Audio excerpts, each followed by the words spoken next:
प्यार के धोखा दे के गईलू हो जाऊं, रोवत बा दिलवा सुनसान।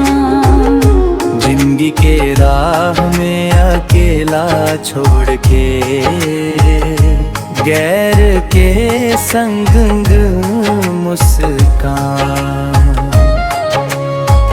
कसम खैले रहेली साथ निभैबू, हर दुख सुख में हाथ पकड़ीबू।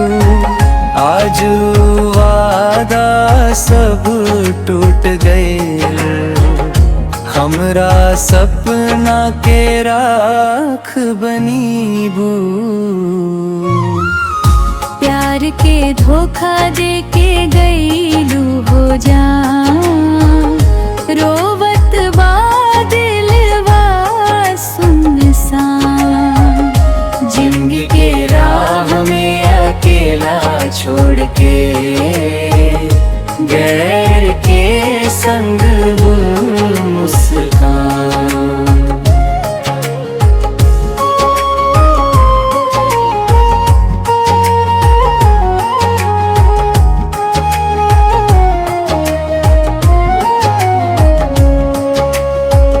रात भर अंखिया निंदिया नावे, तोहरे याद में मनवा घबरावे।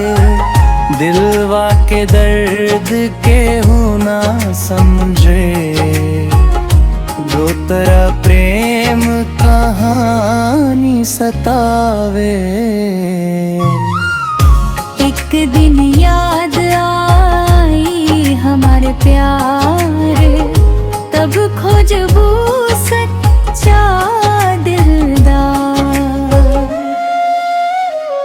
प्यार के धोखा दे के गईलू हो जाऊं, रोवत बा दिलवा सुनसान। जिंदगी के राह में अकेला छोड़ के गैर के संग मुस्कान।